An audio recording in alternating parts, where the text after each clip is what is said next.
Are we ready? Not yet. We got a short agenda, and if you make it longer, you're going to be in the hot seat. You weren't supposed to say that. I now call the March 13th, 2017 meeting of the Municipal Code Enforcement Board to order. If all would stand, we'll have the Pledge of Allegiance, please. I pledge allegiance to the flag of the United States of America and to the republic for which it stands, one nation, under God, indivisible, with liberty and justice for all.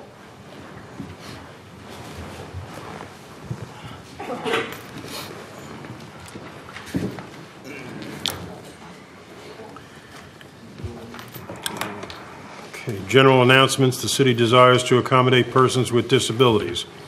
Accordingly, any physically handicapped person pursuant to Chapter 286.26 of the Florida statutes should at least 48 hours prior to the meeting submit a written request to the chairperson that the physically handicapped person desires to attend the meeting, and accommodations will be made. Any person who decides to appeal any decision of the Code Enforcement Board with respect to any matter considered at this meeting will need a record of the proceedings, and for such purpose may need to ensure that a verbatim record of the proceedings is made, which record includes the testimony and evidence upon which the appeal is to be based. Any person or defendant who requests to review or object to any exhibits presented to the Code Enforcement Board by the City of Titusville prior to submission to the Code Enforcement Board must stand and state their request to review the exhibits prior to review by the Board at the time that their case or agenda item comes before the Board for hearing. Any person found to be in violation of the City of Titusville Code of Ordinances and given a time frame in which to comply shall, upon compliance, be responsible for contacting the Code Enforcement Supervisor for an inspection to verify said compliance. The violation will not be considered to be in compliance until the Code Enforcement Supervisor is notified and verifies compliance.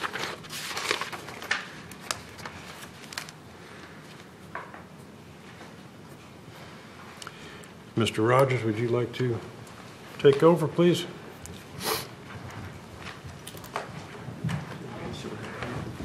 Ashley Edens, as a member of the Titusville Municipal Code Enforcement Board, do you swear or affirm that you will uphold and enforce the ordinances of the City of Titusville and the statutes of the state of Florida?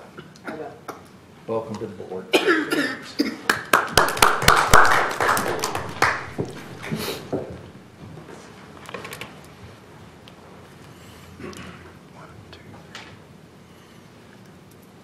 You good? I'll swear in the staff if you'd like. Might as well. Do you swear or affirm that the testimony you shall give before this board shall be the truth, the whole truth, and nothing but the truth? I think so. Okay. All righty, we have a quorum of 7 members present. Who would like to make a motion regarding the February 13th meeting? I have one correction. Okay. What I told about, thinking about it on page, no, on page 4, the third paragraph, Vice Chairman, somebody made a motion, I just added to insert Bell in there. Page 4. Okay. That's it. Otherwise, I move to be as corrected. Very good. Second. Motion's been made and seconded. Is there any further discussion?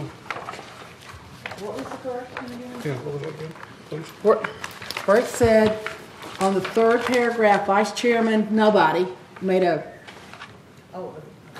motion. Insert Bell. Okay, thank you.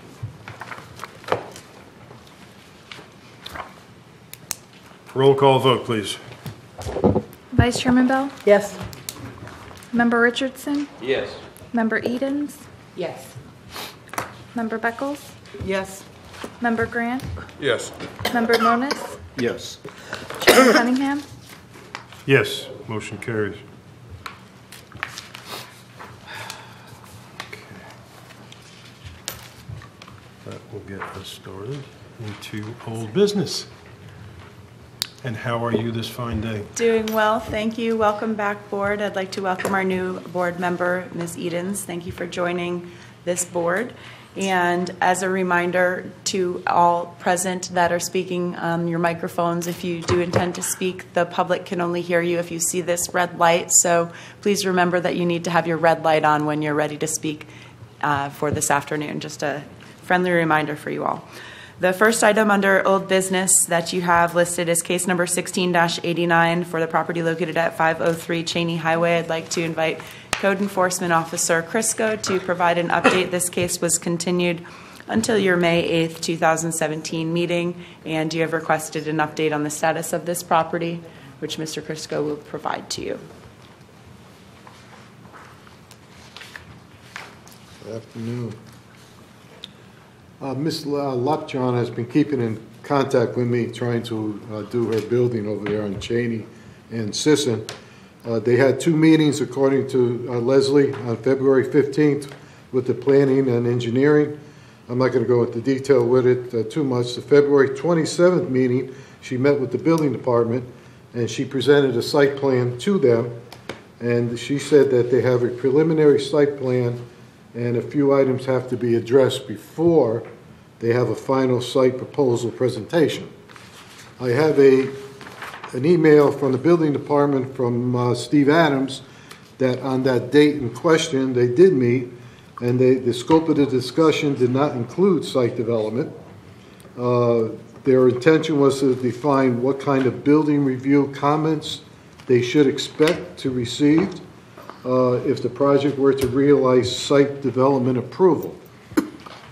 Steve Adams advised them which building code sections they should become familiar with prior to generating the design plans. So that's it. Well, wasn't she supposed to have a meeting 2 days after our last On meeting the 15th. Well, yeah, they had one on February 15th. with the planning department? Yes, meeting with the City of Titusville staff from planning, engineering, code enforcement, building department, everybody else. So we don't know what's, The summary is that there were 2 meetings on the 15th, 2 days later, and then again on the 27th. However, the plans have not reached the status of a site plan submittal. It's still in limbo. There have been meetings, but the submission has not risen to the level of site plan. I was actually at that meeting, okay. and there are several questions that have to be answered before they can proceed with their proposed site plan, and they were given appropriate time to work through those with their engineer record. And that's where it's at. So the engineer was at the meeting? Yes, sir. And he was given all the concerns and the questions that need to be answered before they can actually submit the site plan. Okay.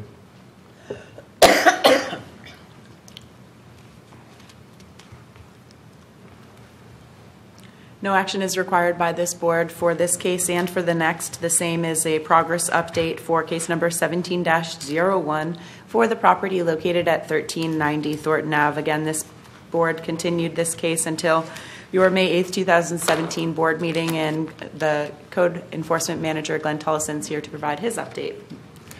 And that particular one, as you're aware of, it was a burned out structure, and they're trying to get possession of it. It's in probate.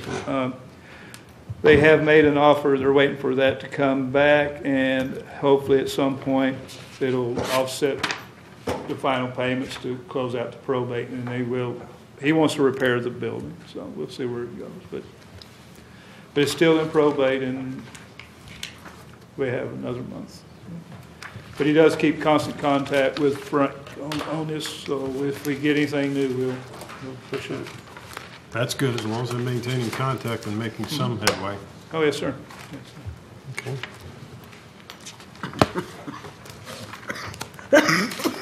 Next up, we have case number 17-09 for the property located at tax ID 2213404 on Washington Avenue. The city wishes to withdraw this case as it is in compliance.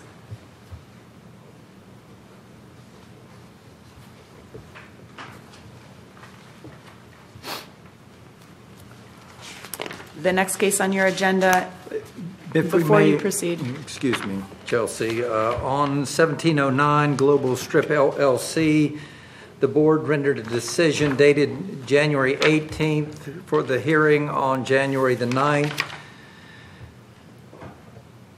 The board at that time determined violation and gave the defendant until February the 13th to achieve compliance. You've been informed they have, so we need an order finding compliance. Thank you, sir. So moved. Motion is made by Gina, Second. seconded by Pat. Let me get back where I was supposed to be. Any discussion? Roll call vote. Member Richardson? Yes. Member Edens? Yes. Member Beckles? Yes. Member Grant? Yes. Member Monis? Yes. Vice Chairman Bell? Yes. Chairman Cunningham? Yes, motion carries. Now we can go to the next case. Next is case number 17-17 for the property located at 3135 South Casper Place. This case was previously continued, and the city wishes to withdraw this case as it is in compliance. The next case on your agenda is case number 17-22. And again, this case was previously continued, and the city wishes to withdraw this case as it is in compliance.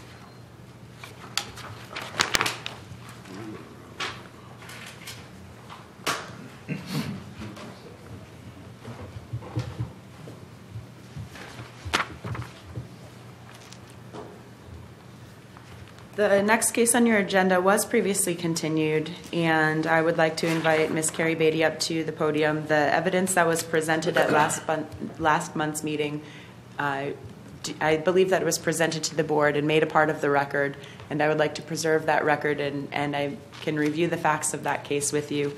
But I'd again like to invite up the utility billing manager for case number 17-25 located at 415 Rock Pit Road. Ms. Carrie Beatty, have you had any further communication with the owner of the property or any representative of the property, Ms. Siplin, who is residing at the property 415 Rock Pit Road? No, I have not. Has any payment been made toward this account? No. And what is the current balance that is owed for the water account at 415 Rock Pit Road? $1,490.30. Can you please remind the board when the last time that a payment was made towards this debt? The last payment was submitted on December 1st of 2016. In what amount? $10. And prior to that, what was the prior payment? The prior payment was on April 26th of 2016 in the amount of $588. And that was during a payment plan that the city had agreed to, is that correct? Correct. Does the board have any questions for Ms. Beatty? So no payments were made from, Your microphone, please. no payments were made from May to November? Correct, from April 26th all the way up until December 1st. Thank you. Is Miss Sippin the one that passed away? Or is that the daughter? No, I believe it was the mother who's deceased, and the daughter is has Yeah. possession of the of the property. So I remember the attorney advised her that she's got to obtain consent from her siblings.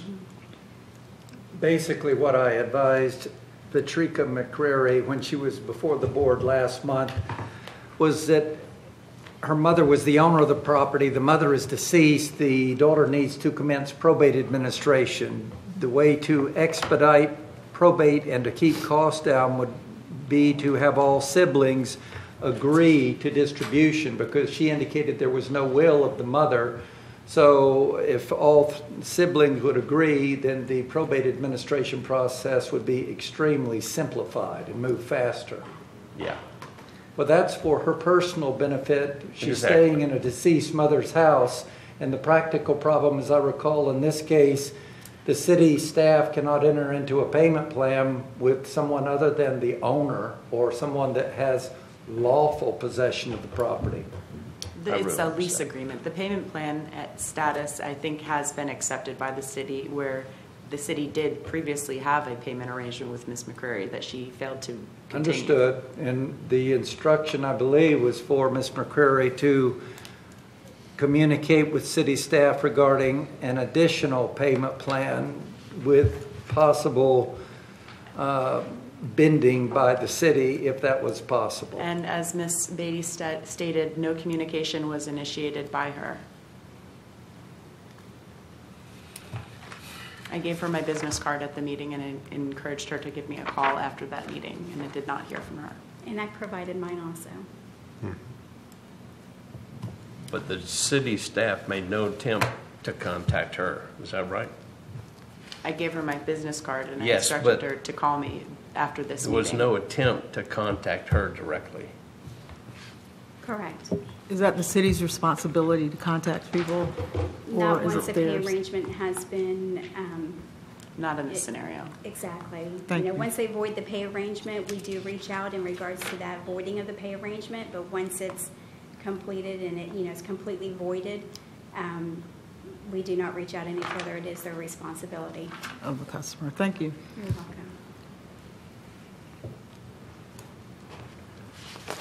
Anyone else have any questions of staff regarding the case?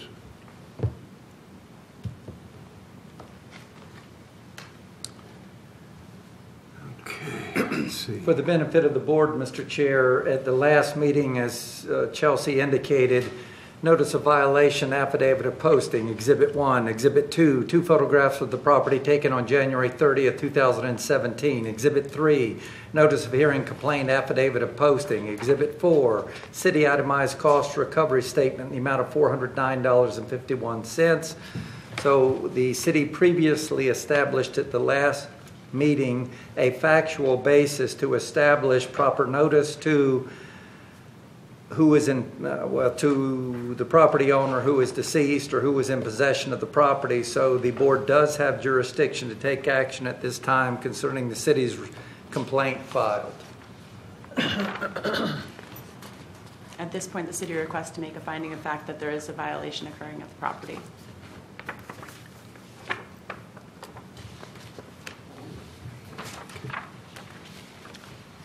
Would anyone like to make a motion?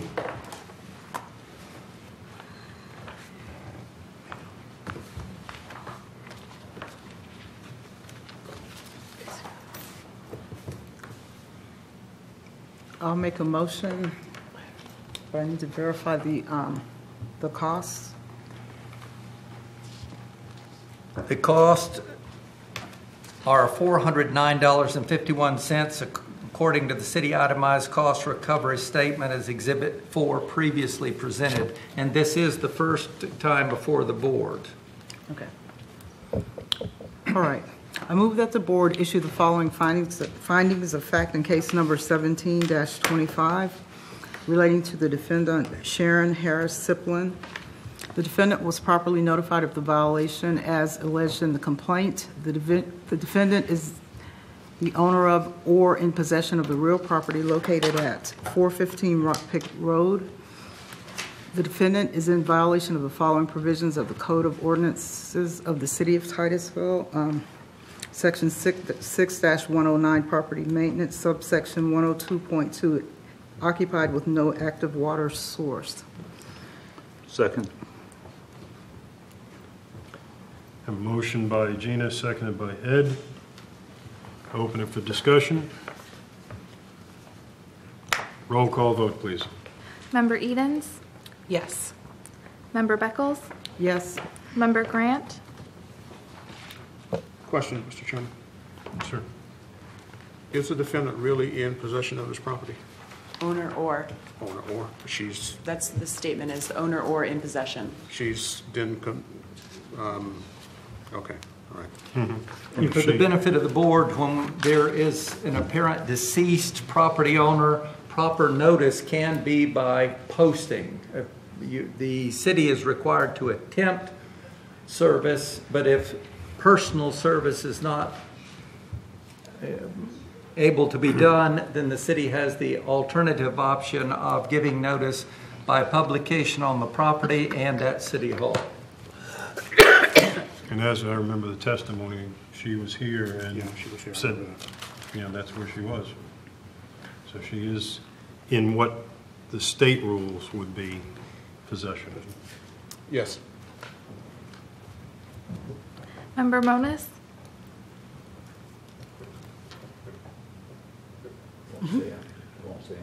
There's too many mics on. Yes. Vice Chairman Bell? Yes. Member Richardson? Yes. Chairman Cunningham? Yes, motion carries. I move that the board issue its order to correct relating to the defendant Sharon Harris Siplin, judging the defendant to be in violation of the section of the Code of Ordinances of the City of Titusville as determined in the findings of fact, giving the defendant until 9:00 a.m. on March 27, 2017 to correct the violations to the written satisfaction of the code enforcement officer or to appear before this board at City Hall, Titusville, Florida on April 10th to show cause why the violations have not been corrected and why this board should not proceed to impose a fine for the violations. The defendant is ordered to pay $409.51, which represents the cost incurred by the City of Titusville to bring this case before the board. Second. Motion's been made by Gina, seconded by Ed. Any discussion? Roll call vote, please. Member Beckles? Yes. Member Edens? Yes. Member Moniz? Yes. Vice Chairman Bell? Yes. Member Richardson? Yes. Member Grant? Yes. Chairman Cunningham? Yes. And for the benefit of the board, the city has these cases because the city is required to preserve its code of ordinances. And with the cases that have a violation of a property being occupied with no active water source, regardless of who the owner is, the code enforcement violations, as you know, run with the property. It runs with the land. And by recording a final judgment against that property that indicates that that property has been occupied with no water source, it puts on the official record that that is a situation that the city is aware of that's occurring at that property for whatever benefit it may give to a potential purchaser of that property in the future. That's one of the silver linings that I see with these cases. The next case is under new business, the case number 17-26 for the property located at 1824 Smith Drive. The city wishes to continue this case until your next scheduled board meeting. So moved. Second. Motion by Ed, seconded by Gina to continue case 1726 till our next regularly scheduled meeting. Roll call vote, please. Member Grant? Yes. Member Moniz? Yes. Vice Chairman Bell? Yes. Member Richardson? Yes. Member Edens? Yes. Member Beckles? Yes. Chairman Cunningham? Yes, motion carries. The next case is number 17-28 for the property located at 155 East Town Place. Again, the city wishes to withdraw this case due to compliance. The next case, number 17-29, is for the property located at 13 North De Leon Avenue. The city wishes to close this case due to new ownership.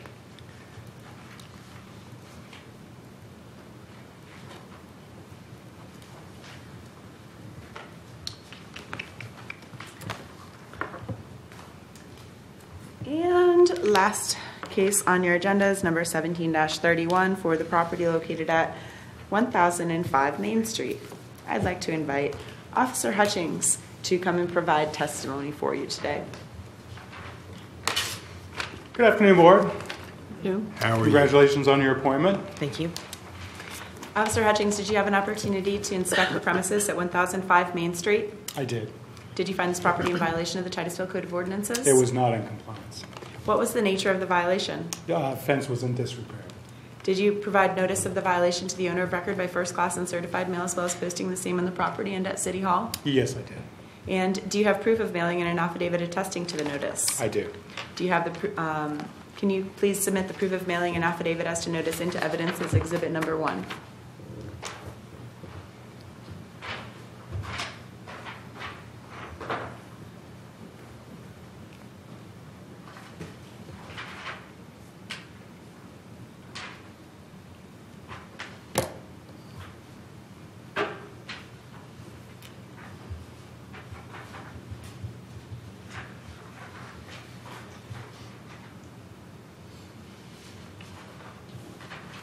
And Officer Hutchings, did you reinspect the premises to determine if the property was in compliance with the violations as cited? Yes, I did. When did you do so? I did on 3/13/2017 at approximately 8:40 a.m. this morning. And did you take a photograph of the property? I did. Do you have that photograph with you? I do. What does it show?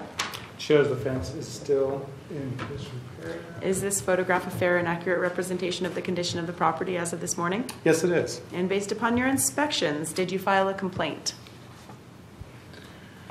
I'm sorry, I misunderstood. When you did your several inspections over the past couple months, did you file a complaint? Yes. And did you issue a copy of the complaint and a notice of this hearing to the owner of record by first class and certified mail, posting the same on the property and at City Hall? Yes, I did. And do you have an affidavit as to that notice? I did. Why don't we enter the photograph as exhibit number 2 and the notice of hearing and complaint as exhibit number 3? You can pass that to the board and the attorney for their review.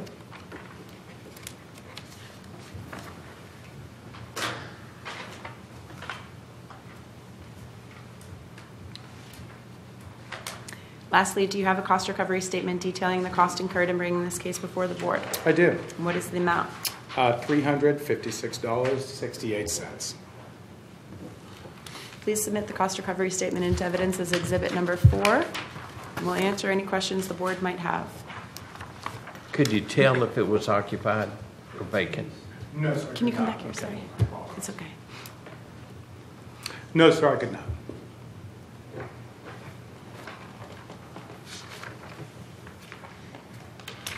It'd be money ahead to just knock the fence down and put it at the curbside and avoid the costs.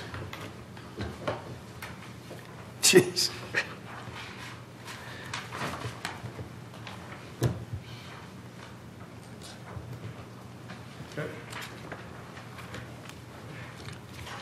There's been no contact at all with anybody regarding the property? Yes, in fact, sir, there was. During the threshold of between the initial inspection and the reinspection, the owner did call and made a comment with regards to him leaving it up to the tenant to take care of that. When I went back, when the threshold was finished, going back in for the reinspection, it was in fact not in compliance. Do we know how long it's looked like this? The first was in 11/18, gave an extension and brought it out to 1/18, and then the code board was sent off on 2/2/2017. So this is a rental property? You said the owner's going to leave it up to the tenant?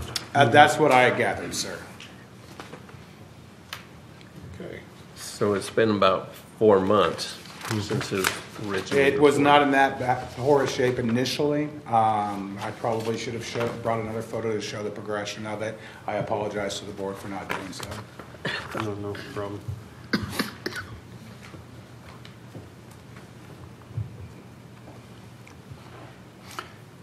Just by way of discussion, RL asked me some questions at the beginning of the meeting regarding timing, and was surprised to hear that from initial contact, it's generally 4 to 6 months before the case actually gets to go anywhere. And so it's a time-consuming process. So if you can figure this one is mid to latter part of November, and now we're just getting to see it, and our cycle is going to be 60 days from here if we make a finding that it is a violation before it comes back to us to turn it back over to the city attorney. So 6 months is probably the average turnaround on a case. And the comment was, I can see where a citizen might have a little bit of problems with how long it takes to get something resolved, but that's the course of due process. Except for those cases that come into voluntary compliance before they reach you. Yes, and there's a lot of those. That's right. A very lot. And that's a wonderful and commendable position for the staff. Okay, questions of staff? Got all you need, huh? Okay. Thank you, sir. Thank you, board. Thank you. Who would like to make a motion? I would be happy to take the last one. Okay. Okay. I move that the board issue the following finding of the fact in case number 17-31 relating to the defendant, Sarafin Souza Jr. The defendant was properly notified of the violation as alleged in the complaint. The defendant is the owner or in possession of the real property located at 1005 Main Street in Titusville, Florida. The defendant is in violation of the following provisions of the Code of Ordinance of the City of Titusville. Section 6-109 Property Maintenance, subsection 302.7 Access Structure Fence. Second. I have a motion by Ed, seconded by Gina. Any discussion? Roll call vote. Member Moniz? Yes. Vice Chairman Bell? Yes. Member Richardson? Yes. Member Grant? Yes. Member Beckles? Yes. Member Edens? Yes. Chairman Cunningham? Yes, motion carries. Next motion, please, Ed. I move the board issue its order to correct relating to the defendant, Sarafin Souza Jr., adjudging the defendant to be in violation of the section of Code of Ordinances of the City of Titusville as determining in the finding of the fact, giving the defendant until 12 noon on March the 24th, to correct, March the 24th, 2017, to correct the violation to written satisfaction of the code enforcement officer or to appear before the board at City Hall, Titusville, Florida on April the 10th, 2017 to show cause why the violation has not been corrected and why this board should not proceed to impose the fines for the violation. The defendant is ordered to pay $356.68, which represents the cost incurred by the City of Titusville to bring this case before the board.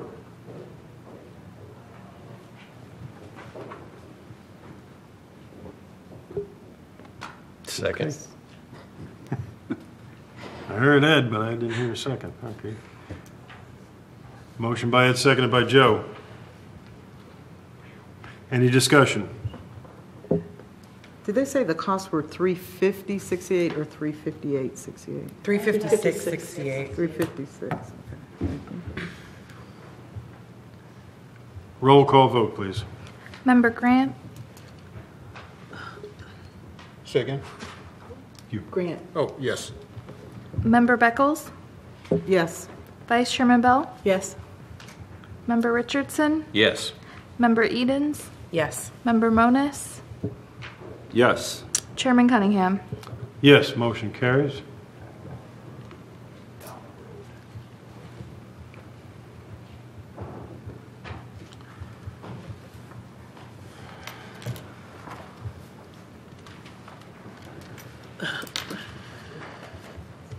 That concludes new business.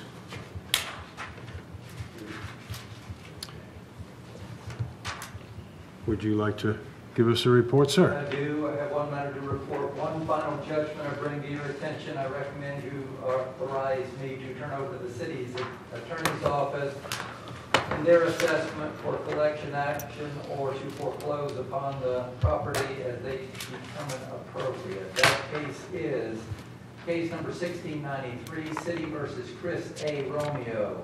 Property is located at 137 Seminole Avenue, Titusville, Florida. Final judgment was rendered on October the 21st, 2016 by this board. The board imposed a fine of $150 per day for the violation of 13-26 overgrowth. The fine of $150 per day was to commence on October the 10th, 2016. Compliance was achieved, in this case, on October the 26th, 2016, 16 days later. Therefore, a fine of $150 per day for 16 days equates to a total fine of $2,400. Cost previously assessed, $444.73. Total fine and cost, $2,844.73. Again, I recommend you turn this over to the city attorney's office through your motion. So moved. Second. Pat? So moved, yeah.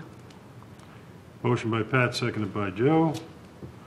$2,400 haircut for the lawn. Roll call vote, please.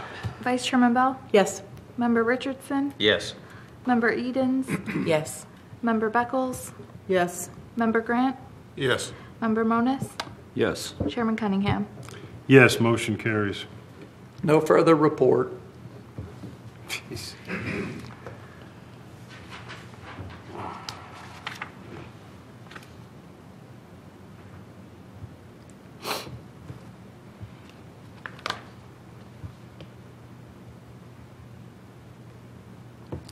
Okay. City Attorney's report. I have no update, thank you.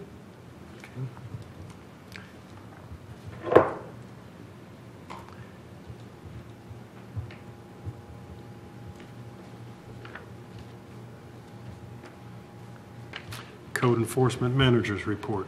Yes, if y'all would look at your monthly report, if you look at the back, Megan has provided a spreadsheet of the actions of the board. And I believe that's what the chairman had asked for. It shows, currently it runs with a report of the actions the board has taken as far as fines and current standings.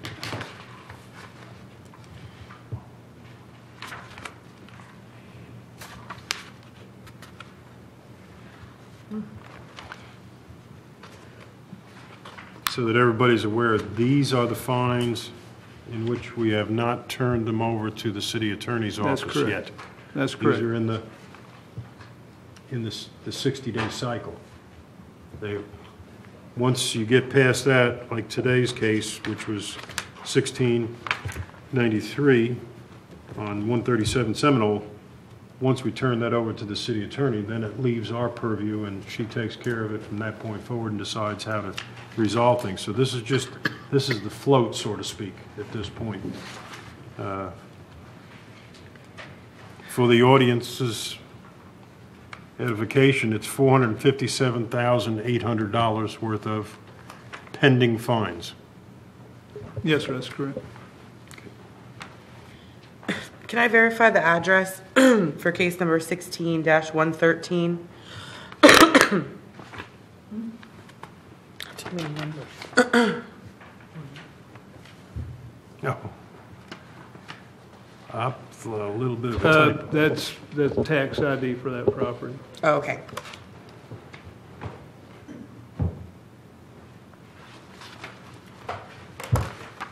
That'd be a retention area, wouldn't it?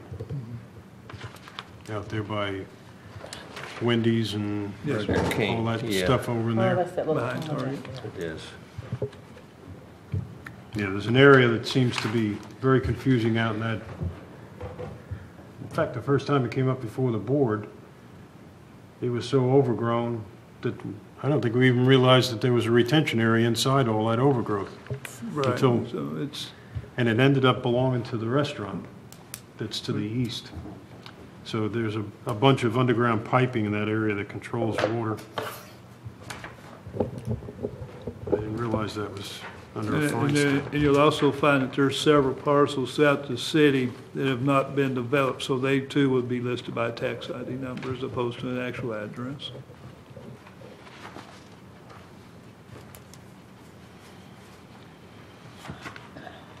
Okay, and then.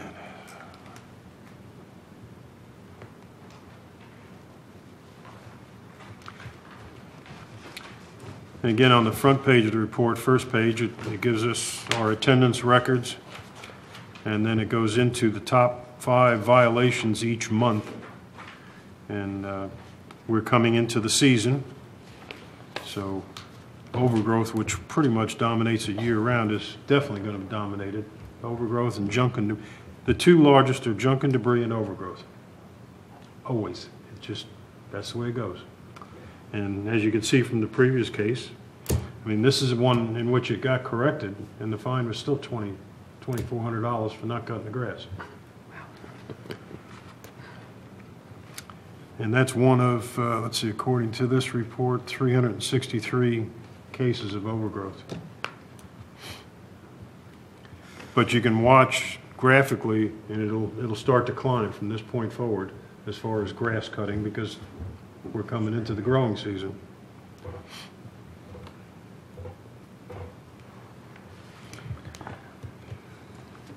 Speaking of grass cutting, how are things going out at Royal Oak? It'll probably be getting close to start mowing again. So that'll be back up and...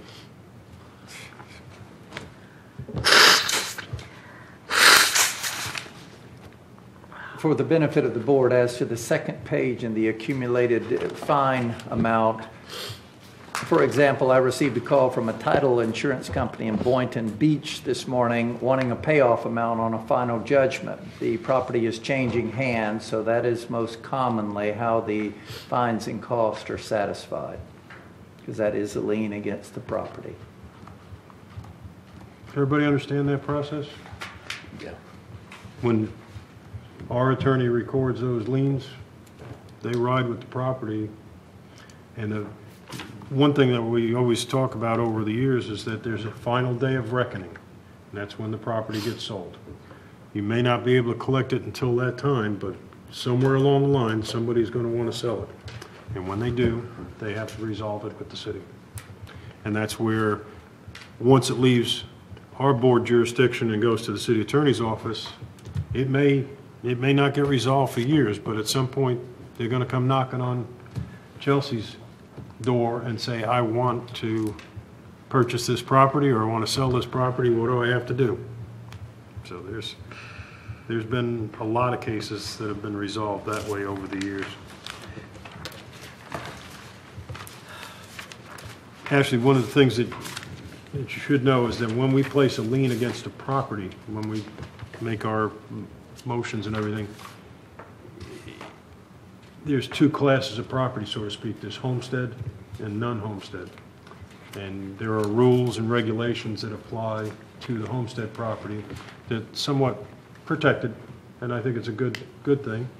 So they're the ones that usually, until it goes through a long period of time, it lays and waits and then rears it up. That was one of the things that's sad about the water case, is that she can't pay the water bill. Now we've got costs going on top of that. Next month, we'll put whatever fine goes on top to it. It's a death spiral on that piece of property. So we're really, we're trying to figure out how to get compliance, but in this case, she was here, she was given opportunities, and apparently just doesn't see the path to deal with them. So it has to take its course, and you have to enforce the ordinances at that point. And Doesn't have any path to take on it. Pardon? She probably doesn't have any path to take on it either. Right, yeah. And then eventually the property is going to come into the picture. I was almost thinking on this other case that we just made a finding on, this Sousa with this fence thing, you ought to put a note in there, just take the damn fence down and it'll cost you less money, in plain English. But obviously the owner washed his hands of it, and he's turning it over, saying it's the tenant's responsibility. And that's fine, but that's dumb on his part, because if it's not homestead property, he runs the risk of losing the property. Well, wouldn't he be in compliance? Or if he just removed the fence, If you just remove the fence, there's no violation. He'd be in compliance. If he were to call the officer for an inspection, he would be in compliance as of that date. That's another key component, is that the owner needs to communicate with the code enforcement department about when that repair or corrective activity takes place, so that we can put it in our records and move forward. Agreed. But it would be so simple to fix that one, because you're certainly not going to repair that fence. There isn't enough left to repair. But I mean, I don't know if it's in the city's place, but, you know, if the code officer told him, look, if you take the fence down, you'll be in compliance, right? And I'll give you 15 minutes, because it's not going to take more than 15 minutes to take that fence down. There's not much left to it. Maybe an hour. Okay, But- I'll give you an hour. But as Ted testified, he spoke with the owner, and the owner says, the tenant's going to take care of it. Well, if that's all he cares about, then he can pay the price. Yeah, he's going to pay the price, no. All right, let's see. I have one more question for Glenn. When the difference between the initial inspection and the reinspection is 6 or 7 days, are those calendar days or work days? They're calendar days. Okay. But they're calendar days. It's generally So 10 Saturday 10 and Sundays days, are isn't it? included. Right. Yeah, 10 days to achieve first reinspection, I think. 10 days? Or is it 6? Well, it depends. We give some up to 20. I mean, it's at our discretion. It depends on the nature of the violation and what is reasonable to allow the owner the reasonable time to correct whatever that violation is. It could be different based on whatever the violation is or how many violations there are. Right. There's not a set day. Okay. Communication and attitude makes a difference, too. I'll have to remember that. Because if an officer finds that someone is trying to comply or wants to comply, then I'm sure that they're willing to work with them. And you see the cases that get continued. That means that in most cases that they're working with the officer to achieve compliance. And when you look over on, is it on, not on this,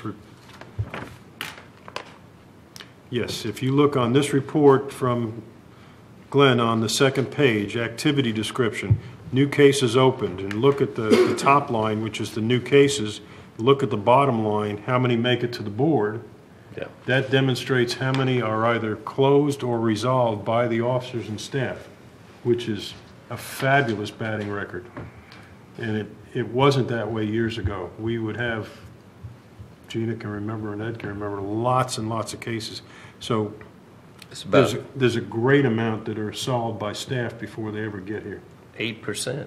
Yeah, big time. Come before the board. Okay, anything else on your report, sir? No, sir. Good.